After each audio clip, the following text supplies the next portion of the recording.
नमस्कार दोस्तों, पीसीएस गुरुजी में आपका स्वागत है। दोस्तों, भगवत पुराण में एक कथा है कि एक राजा है, एक नास्तिक राजा हिरण्यकश्यप। उसका एक बहुत ही बड़ा आस्तिक पुत्र है प्रहलाद। पापा हिरण्यकश्यप को भगवान विष्णु में बिल्कुल भी रत्ती भर भी भरोसा नहीं है।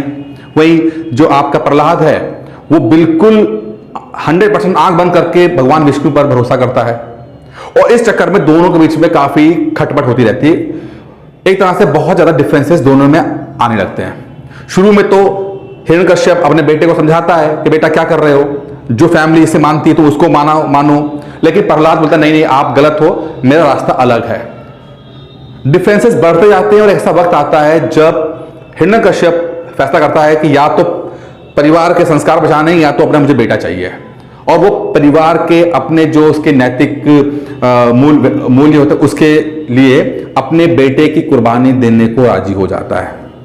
अपनी बहन को बुलाता है होलिका और कहता है एक काम करो, तुम्हें तो वरदान मिला हुआ है कि तुम्हें आग जला नहीं पाएगी, तो एक काम करो, प्रहलाद को गोदी में बिठाओ और ये चिता में बैठ जाओ। तुम तो बच जाओगे लेकिन बेटा प्रहलाद से छुटकारा मिल जाएगा। होलिका गोदी में प्रहलाद को लेकर बैठ जाती है। होलिका जब बैठती है उसके बाद आग लगती है, लेकिन आश्चर्य इस बात का होता है कि होलिका उसी आग में जल जाती है बट प्रहलाद तो कुछ नहीं होता। और इसी खुशी के ऊपर हम लोग होली का त्योहार मनाते हैं। यह बात सबको पता है, लेकिन इस बात से हम लोग क्या निकालेंगे या इस बात की और गहराई में कैसे जाएंगे, इसलिए यह वीडियो बनाया गया है।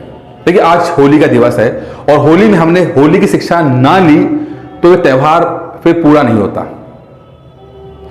देखिए, बहुत इंटरेस्टिंगली एक बात को समझाने की कोशिश की जा रही है कहानी के माध्यम से। कहानी यह बता रही है कि एक नास्तिक पिता के यहां एक आस्तिक पुत्र का जन्म होता है, यानी कि एक नास्तिकता के अंदर से ही एक आस्तिकता निकलती है। जिस तरह से बीज से ही पौधा निकलता है उस तरह से नास्तिकता से ही आस्तिकता निकलती है, और दोनों ये अलग नहीं है। दोनों अलग नहीं है, दोनों आपस में गुथी हुई हैं। आस्तिकता भी कभी नास्तिकता थी और नास्तिकता भी कभी आस्तिकता होगी। यही कॉन्सेप्ट प्रकृति देना चाहती हैं, और यही जो कॉन्सेप्ट है वो इस कथा के माध्यम से समझाया जा रहा है कि भाई दो अलग अलग चीजें नहीं हैं, ये दोनों एक चीजें हैं। अगर तो इसको आज के हिसाब से हम देखें तो देखोगे कि असफलता और सफलता ये दोनों हम लोग मानते हैं कि अलग अलग चीजें हैं, लेकिन इसको आप गहराई में देखोगे तो सफलता जो है वो कहां से निकलती है। जब आप कई बार प्रयास करते हो और कई बार जब आप असफल होते हो उसमें से ही एक सफलता निकलती है। असफलता और सफलता अलग अलग चीजें नहीं हैं, ये दोनों एक ही चीज हैं।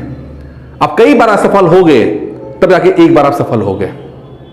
यही तो बात बोली ना कि नास्तिकता से ही एक आस्तिकता निकल के आई है, अंधेरे से ही प्रकाश निकल के आया है, असफलता से ही सफलता निकल के आई है।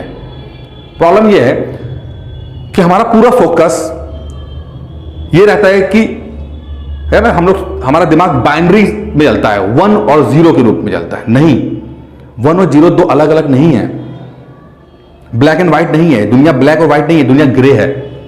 उस तरह से असफलता सफलता भी अलग नहीं है। तो अगर आपके जीवन में असफलता आ रही है तो घबराइए नहीं, क्योंकि इन्हीं बहुत सारी असफलताओं के बीच से एक सही वक्त पे